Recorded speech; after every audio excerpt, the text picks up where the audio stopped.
योनि मुद्रा को शौच जाने की जगह को सकोड़ ले।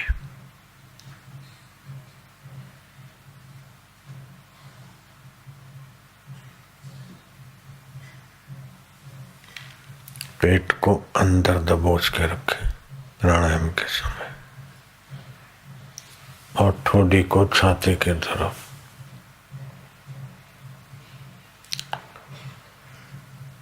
श्वास जितना भर सके भरे। 1 मिनट रोके,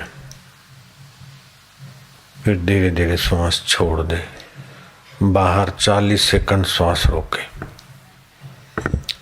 40 सेकंड रोकते समय ये त्रिबंध अच्छी तरह से करें।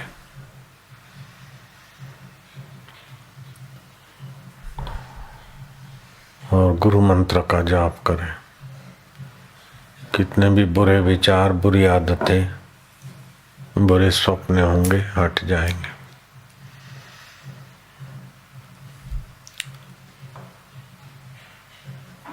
विकारों में बार बार गिरने का दुर्भाग्य होता है और आदमी पश्चाताप करता है। उसमें कोई व्रत ले ले कि बस अब इतने दिन तक हम विकारी जीवन में नहीं गिरेंगे। वेद का मंत्र है, व्रतेन दीक्षा मापनोति। व्रत से आपके जीवन में दृढ़ता आती। कोई भी महान व्यक्तित्व के धनी के जीवन में कोई न कोई नियम व्रत होगा। अगर नियम व्रत नहीं है तो उसका आपका महान सत्व विकसित होने में संभावनाएं कम हो जाती है। गांधी जी ने ब्रह्मचर्य व्रत लिया। उस समय बोलते थे कि मेरे को लगा कि असंभव है, पालना कठिन है। लेकिन अब 56 साल की मेरी उम्र में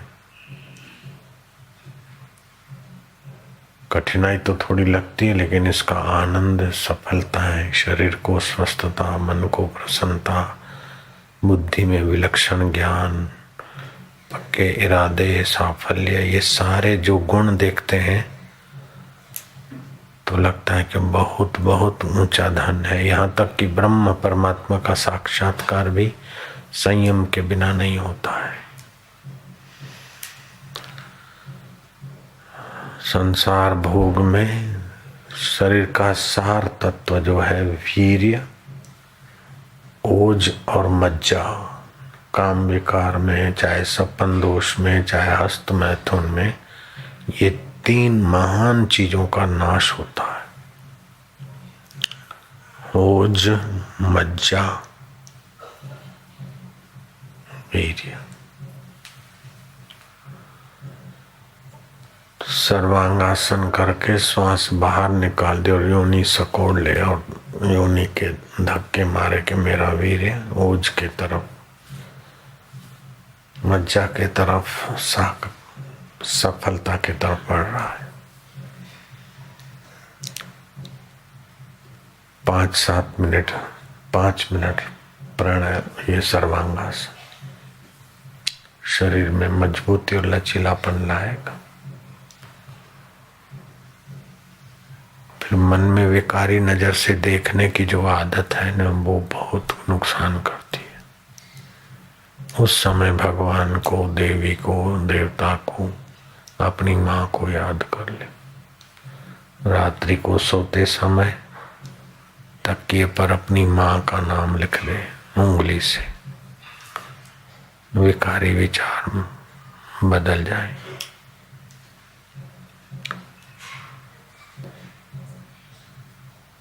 फिर थोड़ा भजन भी बड़ी बरकत देगा।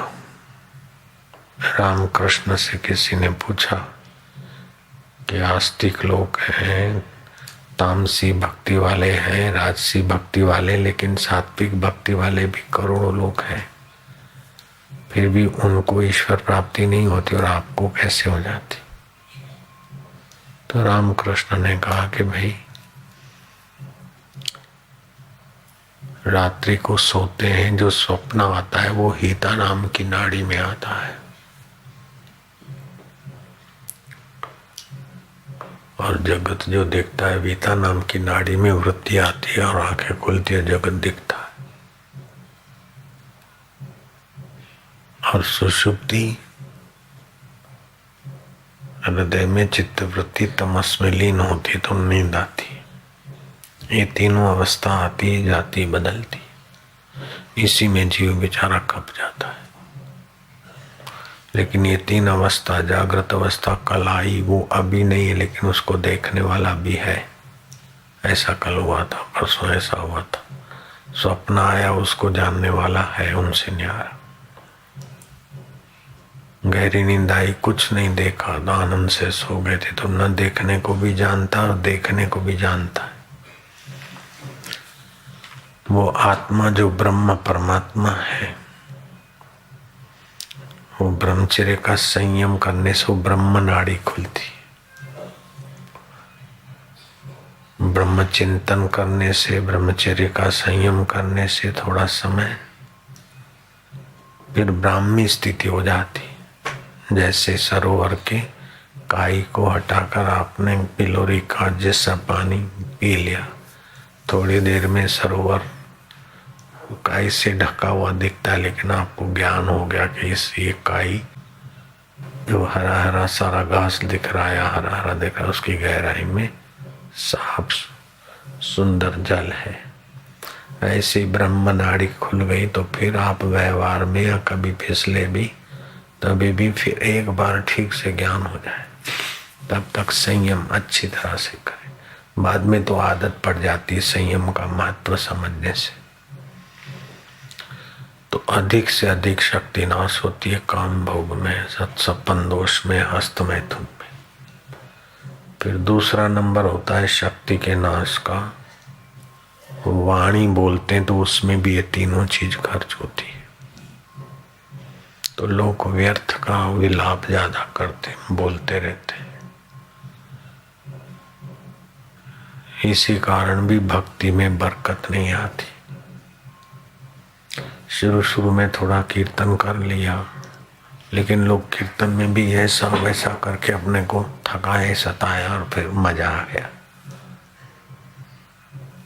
6 बार हरि सहित प्रणव का उच्चारण करे तो मन की भाग दौड़ शांत होने लगती। फिर श्वास अंदर जाए, उसमें जब 12 है तो गिनती, तो थोड़े ही सप्ताह में इतना ऊंचा चला जाएगा कि वो 12 साल से भजन मंडलियों में मंजीरे कूट कूट के बूढ़े हो गए, रीते के रीते रह गए। लेकिन आपको खूब ऊंचाइयों का अनुभव होगा।